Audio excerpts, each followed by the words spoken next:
Welcome to Thursday's podcast of our study in the book of 1 Corinthians. Now we're talking about a very sensitive subject, paying the preacher, paying those who are in fivefold ministry, or elders, as the Bible would call them. Now I'm not talking about elders that don't work or don't labor in the ministry. There's two different types of elders. I'm talking about every person who is called to fivefold ministries an elder, and those people deserve to be paid for their work. Wow. So hopefully I didn't lose half of my audience, but that's what the scriptures teach us.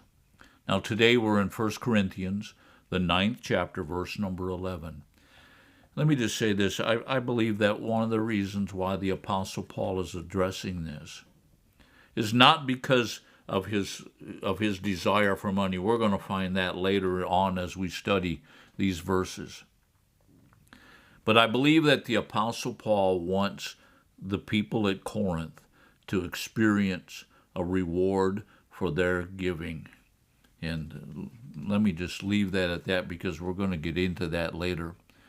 But today we're in verse number 11, again, 1 Corinthians, the 9th chapter, verse number 11, and he says, "If we sow spiritual things in you, is it too much if we reap material things from you?" Again, he's asking a question, and he's asking a question to try to get them to reason, trying to get them to think. If we sow spiritual things in you, if we sow the things of God inside of you, is it too much? In other words, is it unreasonable to ask that we reap back from you material things? Now, up to this point, the church at Corinth has not supported the Apostle Paul. They have not done anything to help the Apostle Paul. And so he's saying to them, you know what? We have sown things that are extremely valuable into your life.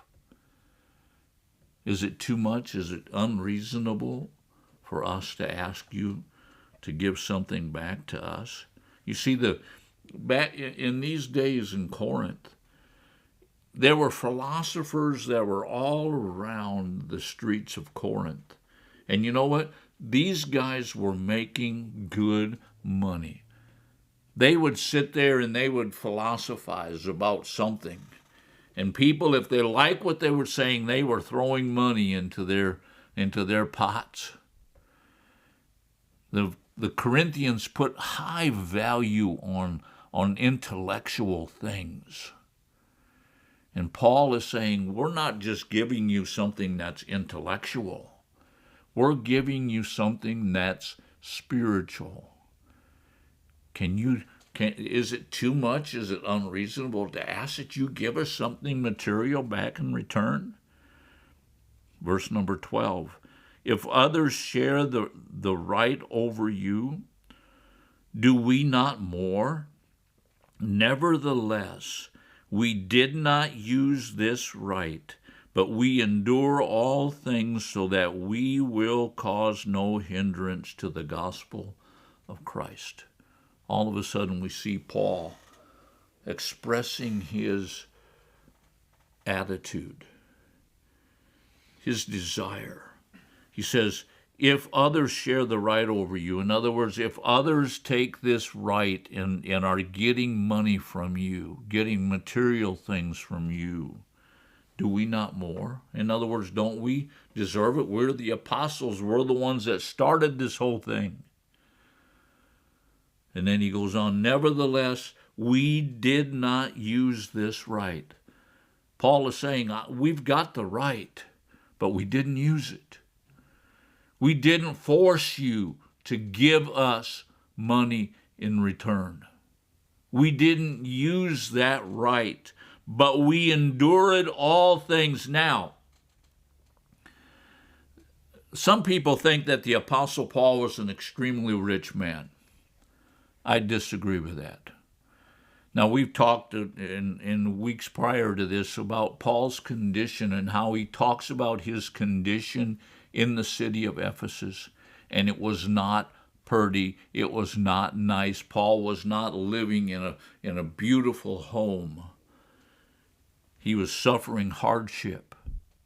He was suffering poverty. There's times where he didn't have enough to eat. Do you understand? It's very important that you read a book in its context. He says, we endure all things. In other words, we keep going. We don't give up. We don't quit. We don't quit because you don't pay us. We endure all things so that we will cause no hindrance to the gospel. How many of you know that if the Apostle Paul said, I quit,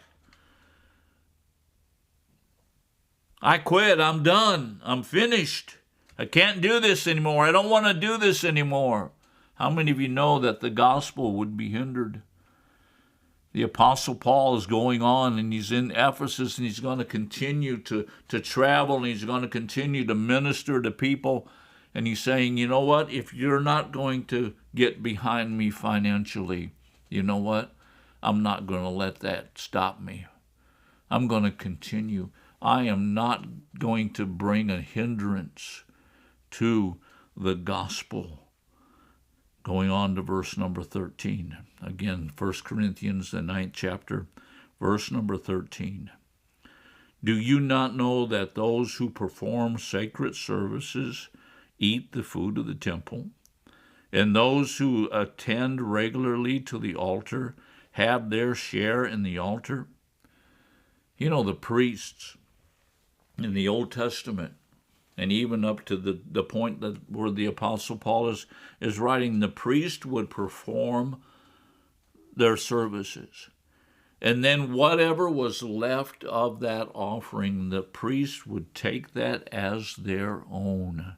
They would eat food out of that grain offering or out of that meat offering. They would receive food, sustenance for their lives out of that offering. And so the Apostle Paul is bringing this up. And by the way, there are Jewish believers there in Corinth. We know that the congregation at Corinth is a mixture of Gentiles and Jewish people. And so now he's speaking primarily to the Jewish people, and he's saying, hey, you're priests in the temple. They perform sacred services, but they eat of the food of the temple, and those who attend regularly to the altar have their share in the altar.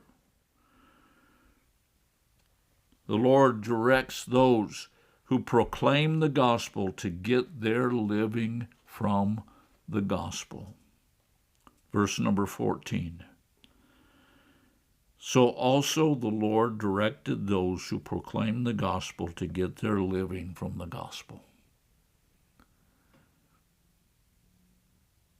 Do I need to read that again? Maybe I need to read the words of Jesus.